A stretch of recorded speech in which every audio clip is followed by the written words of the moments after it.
आज हम क्या पढ़ेंगे? आज हम पढ़ेंगे जियोमॉर्फोलॉजी। जियोग्राफी में हमने क्या पढ़ा था कि geography is the subject which is about spatial variations of physical and cultural features over the surface of the earth। ठीक है।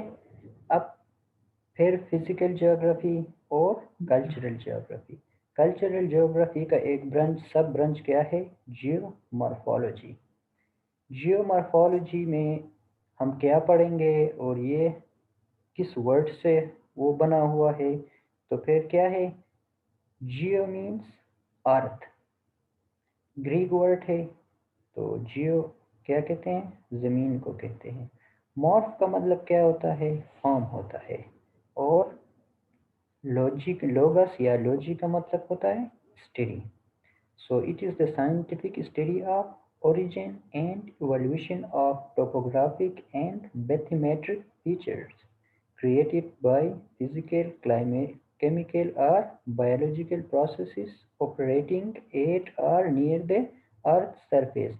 तो इसमें हम क्या पढ़ते हैं? हम पढ़ते हैं फिजिकल फीचर्स और उसमें कल्चरल फीचर्स भी आते हैं। सिंपली हम पढ़ेंगे लैंड फॉर्म्स को कि लैंड फॉर्म्स किस तरह से बने हैं ज़मीन के ऊपर, और किस तरह से उनको पढ़ेंगे, उनकी हिस्ट्री पढ़ेंगे कि ये पहले किस तरह ओरिजिनेट हुए, बाद में ये किस तरह इवोल्व हुए। इसमें देखो, it is the scientific study of origin. Origin का मतलब ये किस तरह से ओरिजिनेट हुए। देन इवोल्यूशन, और वक्त के साथ इनमें किस तरह की तब्दीलियां आई। Of topographic and bathymetric. Topographic features वो फीचर्स हैं जो ज़मीन के सरफेस के ऊपर हमें नज़र आ रहे हैं, और बैथीमेट्रिक फीचर्स कौन से होते हैं? ये वो फीचर्स हैं जो पानी के अंदर मौजूद हैं।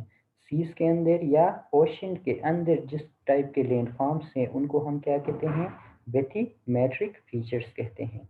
उसमें हम ये देखते हैं कि physical, chemical and biological processes, कौन से फिजिकल प्रोसेसेस इन लैंडफॉर्म्स को बनाते हैं, कौन से केमिकल प्रोसेसेस इन्वॉल्व हैं, और कौन से बायोलॉजिकल प्रोसेसेस हैं operating at or near the earth surface. और ये जो फोर्सेस हैं ये क्या करते हैं, किस तरह ऑपरेट करते हैं ज़मीन के करीब या ज़मीन के ऊपर। ठीक है।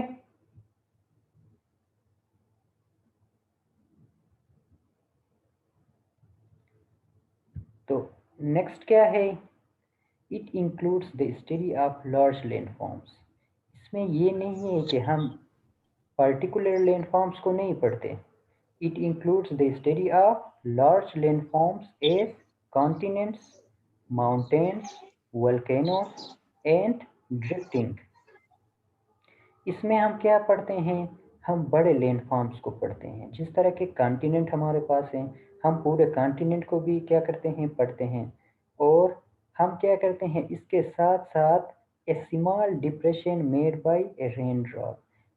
सिंपल सी बात यह है कि ज़मीन के ऊपर जितने भी लैंडफॉर्म्स बनते हैं और इसमें जिस तरह के चेंजेस आते हैं हम सबको पढ़ते हैं। किस तरह? हम कॉन्टिनेंट से शुरू करते हैं जो कि एक बिग लैंडफॉर्म है, और किस लेवल तक आते हैं? एक रेन ड्रॉप जो ज़मीन पर गिरता है तो वो जो स्मॉल डिप्रेशन बनाता है हम उसको भी पढ़ते हैं। सिंपल सी बात यह है कि जियोमॉर्फोलॉजी के अंदर हम ज़मीन के मॉर्फोलॉजी या ज़मीन के आउटर स्ट्रक्चर को पढ़ते हैं, और क्या करते हैं, और इस हद तक पढ़ते हैं कि एक रेन ड्रॉप इसमें कितनी चेंजेस ला रहा है और एक कॉन्टिनेंट में किस तरह चेंजेस हो रहे हैं। सिंपल बात यह है कि हम इसके ऊपर क्या करते हैं? हर उस चीज़ को पढ़ते हैं जो ज़मीन के ऊपर क्या है, इसके सरफेस को चेंज कर रहा है। It is a field oriented science. दूसरी बात ये है कि ये ज्योग्राफी के दूसरे ब्रांच की तरह नहीं है। ये क्या है? ये ज़्यादा जियोलॉजी का है, ये कम क्या है? ज्योग्राफी का है। ये फील्ड ओरिएंटेड साइंस है। फील्ड ओरिएंटेड साइंस का मतलब ये है कि आप उसको सिर्फ थियोरेटिकली नहीं पढ़ सकते। इसमें हम क्या करते हैं? Using maps and photos at first step. First step में हमारे पास क्या होता है?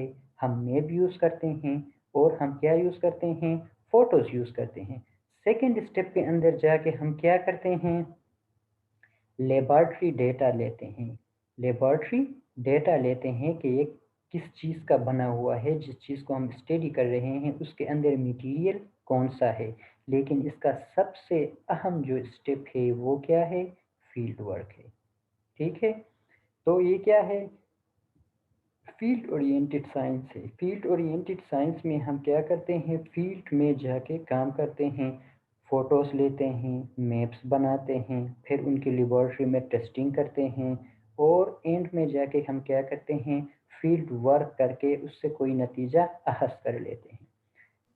तो ये सर ये ओरिएंटल साइंस ये ज़रा बताइए क्या चीज़ है, ज़रा फील्ड रिपीट करें। ओरिएंटेड का देखिए ना बेटा, फील्ड का मतलब क्या होता है? आप क्लासरूम से निकलेंगे, बाहर फील्ड में जाके जिस चीज़ को स्टडी करना है ना, उस चीज़ के करीब जाके क्या करेंगे? आप उसको स्टडी करेंगे। आप क्लासरूम में बैठकर किताबों में उसको स्टडी नहीं करेंगे, बल्कि जो चीज़ अंडर कंसिडरेशन है, आपको उस चीज़ के करीब जाकर उसको स्टडी पड़ेगा। मतलब ये है कि आपको फील्ड में जा निकलना पड़ेगा, क्लासरूम से बाहर जाना पड़ेगा। तो ये क्या है? इस वजह से हम उसको कहते हैं फील्ड ओरिएंटेड। ठीक है? ये क्लासरूम में बैठ के नहीं पढ़ा जाता। दूसरे स्टेप में अब अगर आप देख लेना, आप फील्ड में जाएँगे, आप उसका मैप बनाएँगे, तस्वीरें खींचेंगे और जिस चीज़ को पढ़ रहे हैं, वहाँ से क्या हैंगे मटेरियल एक्सट्रैक्ट करेंगे, फिर उसको लैब में जाके टेस्ट करेंगे कि ये किस चीज़ का बना हुआ है, कौन-सा मटेरियल इसके अंदर मौजूद है और ये क्या होगा only it's possible through field work. इस वजह से हम कहते हैं कि ये क्या है फील्ड ओरिएंटेड साइंस है। आप क्लासरूम में बैठ के तो ये नहीं पढ़ सकते ना कि पहाड़ों में कौन से चेंजेस आए हैं 1 साल के अंदर या एक डिप्रेशन कितना बड़ा हुआ है या एक वैली कितना इरोड हुआ है। इसके लिए आपको क्या करना होगा? फील्ड में जाना होगा ना। तो इस वजह से हमको इसको क्या कहते हैं? फील्ड ओरिएंटेड साइंस कहते हैं। पहले ये क्या था? It's a Greek rooted. Greek rooted का मतलब क्या है?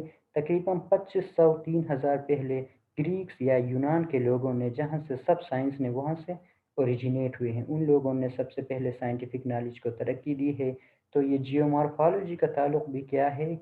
ग्रीक से है। ग्रीक के साइंटिस्ट उसमें हमारे पास वो एरिस्टोटल था और दूसरे जो लोग थे, वो उन लोगों ने सबसे पहले क्या किया, रिवर नाइल का जो डेल्टा था, उनको स्टडी करना शुरू किया कि ये डेल्टा साल हर साल बढ़ता जा रहा है। तो इस साइंस की बुनियाद जो जियोमॉर्फोलॉजी की है, ये ग्रीक से शुरू होती है। हेरोडेटस थे, एरिस्टोटल थे, सोक्रेट्स थे और दूसरे साइंटिस्ट थे जिन्होंने क्या था, इनकी जो जियोमॉर्फोलॉजी उस इलाके की थी, वहाँ से उन्होंने स्टडी करना शुरू कर दिया। लेकिन क्या हुआ 1983 के अंदर जाकर विलियम मॉरिस डेविस एक अमेरिकन जियोलॉजिस्ट था या जियोमॉर्फोलॉजिस्ट था, उन्होंने क्या किया था, erosion cycle, ideal erosion cycle उन्होंने पेश किया था और उसके अंदर उन्होंने क्या किया, एक वर्ड यूज़ किया किसके लिए, इस कस्म के स्टडी के लिए, और उन्होंने कहा कि ये क्या है, जियोमॉर्फोलॉजी है। इससे पहले इस सब्जेक्ट को क्या कहा जाता था, फिजियोग्राफी कहा जाता था। ठीक है।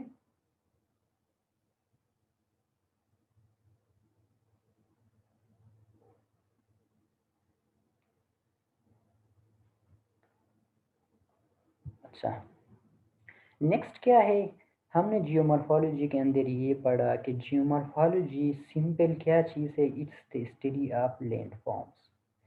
ज़मीन के ऊपर जितने भी लैंडफॉर्म्स हैं हम उसको स्टडी करते हैं, उनके ओरिजिन को स्टडी करते हैं कि ये पहले किस तरह से बने, फिर उनके मटेरियल को स्टडी करते हैं कि ये किस चीज़ से बने हैं, फिर हम ये स्टडी करते हैं कि कौन सा किस एजेंट ने इन लैंडफॉर्म्स को बनाया है। तो सिंपल बात ये है कि क्या करते हैं, जियोमॉर्फोलॉजी के अंदर हम लैंडफॉर्म को स्टडी करते हैं। जब लैंडफॉर्म एक यूनिट है जियोमॉर्फोलॉजी के अंदर स्टडी करने के लिए, तो फिर ये ज़रूरी है कि ये चीज़ हम जान लें कि लैंडफॉर्म क्या चीज़ है। तो लैंडफॉर्म क्या है? All the features on the surface of the earth having definite material and shape are known as landform। ज़मीन के अंदर हर वो चीज़ या ज़मीन के सरफेस के ऊपर हर वो चीज़ जिसका कोई शिकिल है और ये बात नहीं मालूम है कि ये किस चीज़ से बना हुआ है, ये सेडिमेंट से बना हुआ है या ये सॉइल से बना हुआ है या इसके अंदर कोई दूसरा मटेरियल है, लेकिन उसके साथ-साथ क्या है, वो एक ख़ास शक्ल का भी है। वो किस ट्रायंगुलर टाइप का है, रेक्टेंगुलर का है, सर्कुलर का है या जिस शेप का भी है, उसका कोई शेप हो और ये चीज़ भी पता हो कि ये किस चीज़ से बना है, तो हर वो चीज़ क्या कहलाता है? लैंडफ़ॉर्म कहलाता है। ठीक है?